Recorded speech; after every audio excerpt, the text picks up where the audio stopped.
একটা ডাক দিয়ে বললেন, কারণ হলো সাদ বিন মুআজ রাদিয়াল্লাহু তাআলা আনহুর জীবনে এত বেশি নেক আমল ছিল, এত বেশি আল্লাহর গোলামি ছিল, এত বেশি আল্লাহর গোলামি করেছে, আল্লাহ তার প্রতি এত বেশি খুশি হয়েছে, 70,000 ফেরেশতা তার জানাজায় অংশগ্রহণ করেছে। কিন্তু তারপরেও তার কবরের মধ্যে আযাব হওয়ার সম্ভাবনা আমি নবী দেখতে পেয়েছি। ইয়া রাসূলুল্লাহ, ইয়া হাবিবাল্লাহ, নবী কেন গো? আমার নবীজি বললেন, তার মধ্যে আমল ছিল যদিও বেশি, কিন্তু একটা জায়গায় সে যথেষ্ট উদাসীন ছিল, সে প্রস্রাব করার পরে ভালো করে পবিত্র হতো না। আমি আজকে আপনাদেরকে বলি, ভবানীপুর লাল টিলার যুবকদেরকে বলি, তোমরা প্রস্রাব করে সাথে সাথে প্রস্রাব করে পানি খরচ করিও না। আজকে আমি তোমাদেরকে বলে দিলাম, তুমি প্রস্রাব করার পরে অনেক দূর পর্যন্ত হাঁটার পরে একটু চেক মাটির টুকরা বা টিস্যু নিয়ে দেখবা তোমার প্রস্রাব আরো এক ফোঁটা চলে এসেছে। পুরুষের প্রস্রাব কিন্তু সহজে ক্লিয়ার হয় না, কম পক্ষে কিছু কদম হাঁটতে হয়। ওই পর্যন্ত তোমাকে পানি খরচ করা যাবে না যেই পর্যন্ত তোমার প্রস্রাবটা ক্লিয়ার না হবে। আর যেই পর্যন্ত তোমার প্রস্রাব ক্লিয়ার না হবে সেই পর্যন্ত তুমি ওযু বানাইয়া নামাজে যাইও না।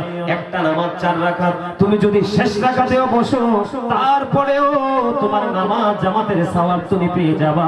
কিন্তু যদি তোমার শরীর এবং পোশাক দুটোই যদি নাপাকি হয়, প্রথম রাকাতে অংশগ্রহণ করলেও তুমি কোনো সওয়াব পাবা না। কারণ আল্লাহর হাবিব বলেছেন, লা তুকবালু সালাতুম বিগাইরি তুহুর ওয়ালা সাদাকাতুম মিন গুরুর, পবিত্রতা ছাড়া আমল কবুল হয় না, হালাল টাকা ছাড়া দানও কবুল হয় না। জোরে জোরে বলুন না আল্লাহু আকবার। ডেকে তোলার পরে আল্লাহর বান্দাকে প্রশ্ন করা হবে, তোমার রব কে? তিনি উত্তর দিবেন, আল্লাহ। তোমার দিন কি? তোমার দিন ইসলাম। তোমার মাঝে যিনি প্রেরিত হয়েছে, তোমাদের মাঝে যিনি এসেছে, উনি কি চিনো? তখন সঙ্গে সঙ্গে মদিনার কামলেওয়ালার পাগল, মদিনাওয়ালার পাগল, ইমানদার মুমিন মুমিনা নারী এবং পুরুষ ওরা উত্তর দিয়ে দিবে, হ্যাঁ তিনি হলেন আল্লাহর প্রিয় বান্দা এবং রাসূল। জোরে জোরে বলুন না সুবহানাল্লাহ। বন্ধু, তিনি যখন উত্তর দিবে, উত্তর দেওয়ার সঙ্গে সঙ্গে গায়েব থেকে আওয়াজ নেমে আসবে, গায়েব থেকে আওয়াজ চলে আসবে। সে আওয়াজটা হবে এমন দৈর্ঘ্য এবং প্রস্থে বন্ধু তার কবরটা 70 গুণ চওড়া হয়ে যাবে। জোরে জোরে সুবহানাল্লাহ। আপনারা কি বলেন? লম্বা। আর এটার কি বলেন? চওড়া। যাক, সেটাই বলেন আপনাদের হিসাবে। দৈর্ঘ্য এবং প্রস্থ উভয় দিক থেকে মুমিনের কবর 70 গুণ প্রশস্ত হয়ে যাবে। আল্লাহ রাব্বুল আলামিন গায়েব থেকে ওয়াদা করবে, আমার ওই প্রিয় বান্দার কবরটাকে তুমি নূরের আলোতে আলোকিত করে দাও। তার কবরটা নূরের আলোয় বন্ধু আলোকিত হয়ে যাবে।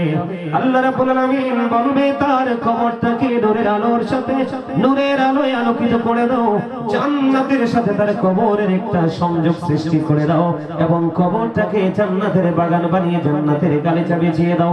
ও লালটিনার মানুষ, এখানেই শুধু ক্ষান্ত নয়, তখন আল্লাহ রাব্বুল আলামিনের এই প্রিয় মুমিন বান্দা ফেরেশতাদেরকে ডেকে ডেকে বলবে, আমাদেরকে একটু সুযোগ দাও, আমাকে একটু সুযোগ দাও, আমি পৃথিবীতে যেতে চাই। কই কেন যেতে চাও? এই জন্য যেতে চাই, আমার আপন স্বজনেরা কান্নাকাটি করতেছে, তাদেরকে সান্ত্বনা দেওয়ার জন্য যাই। তখন ওই ফেরেশতারা ডেকে ডেকে বলবে, না না, তোমার আর পৃথিবীতে ফিরে যাওয়ার কোনো সুযোগ নেই, তুমি নতুন ভোরের মতো ঘুমিয়ে যাও। ওই পর্যন্ত তুমি ঘুমিয়ে থাকবে, যেই পর্যন্ত না তোমার প্রিয়জন তোমাকে না ডাকবে। কথা কি বুঝতে পেরেছেন আপনারা? আমার কথা বুঝে আসছে? আপনাদের কি মনে হয় পৃথিবীর মানুষ কবরস্থানে দেখবে কবরের মতো, কিন্তু মুমিনের কবরটা দৈর্ঘ্যে প্রস্থে 70 গুণ চওড়া হয়ে যাবে, নূরের আলোয় আলোকিত হয়ে যাবে, নতুন বরের মতো ঘুম পাড়িয়ে দেওয়া হবে। তার কবর থেকে আল্লাহ রাব্বুল আলামিন অর্ডার করবে, আমার ওই প্রিয় বান্দার কবর থেকে জান্নাতের সাথে একটা সংযোগ সৃষ্টি করে দাও। জোরে জোরে সুবহানাল্লাহ। বন্ধু, হৃদয়ের জানালা খুলে তোমরা শোনো গো, শুধু এখানে ক্ষান্ত নয়, সূরা বাকারার মধ্যে আল্লাহ রাব্বুল আলামিন বলে দিয়েছেন, ও বন্ধু, আল্লাহ রাব্বুল আলামিন বলে দিয়েছেন, সূরা বাকারাতে এসেছে, ইনদা রাব্বিহিম ইউরযাকুন, আল্লাহ রাব্বুল আলামিন তাদের জন্য জান্নাতি খাবার বরাদ্দ করে রেখেছে। এটা মুমিনের কবর। কিসের কবর? মুমিন কিন্তু উত্তর দিয়ে দিয়েছে।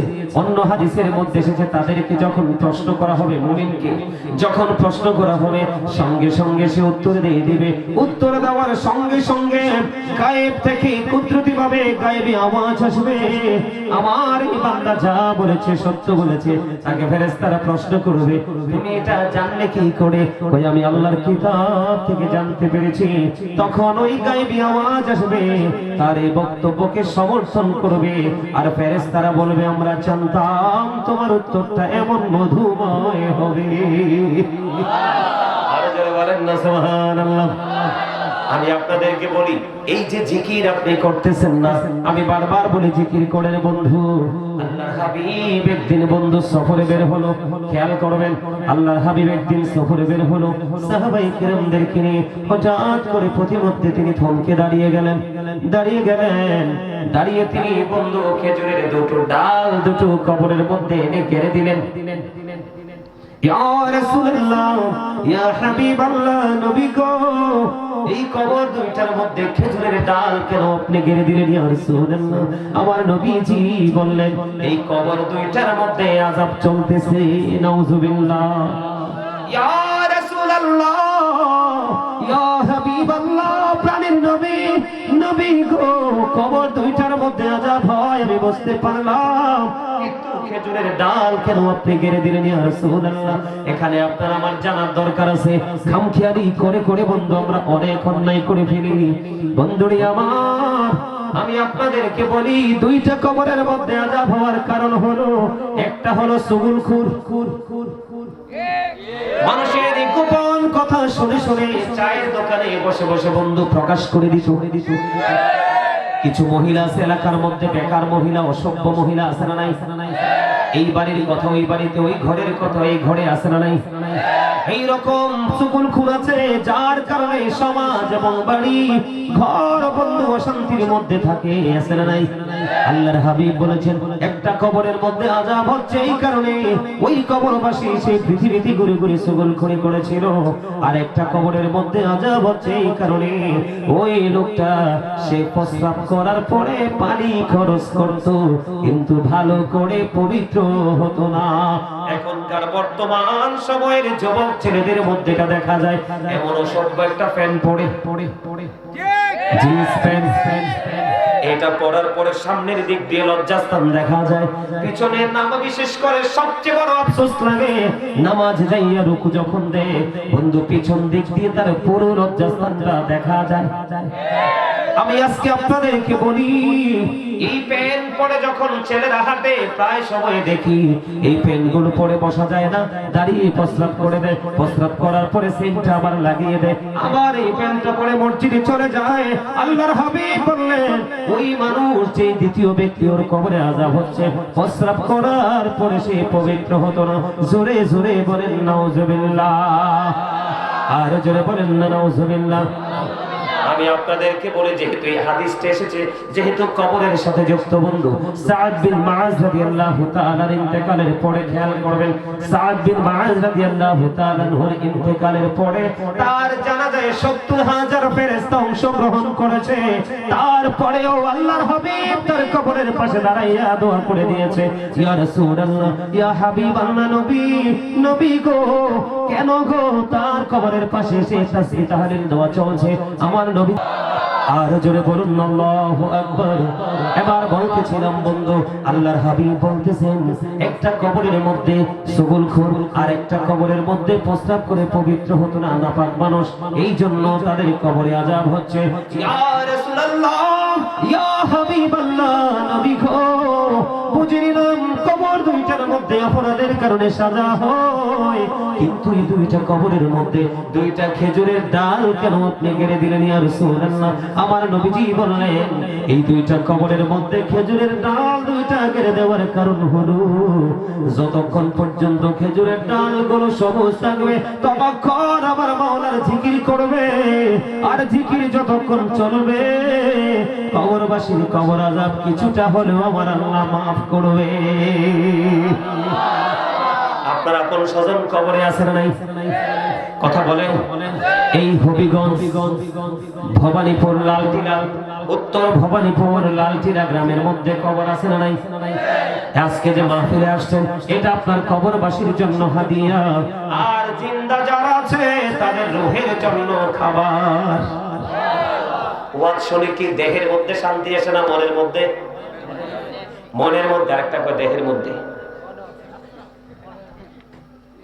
দেহের তো দাম নাই, দেহে যতক্ষণ রুহু আছে ততক্ষণ দেহ। যেদিন দেহ থেকে রুহু পার হয়ে যাবে, I am a dead, you are dead, আপনি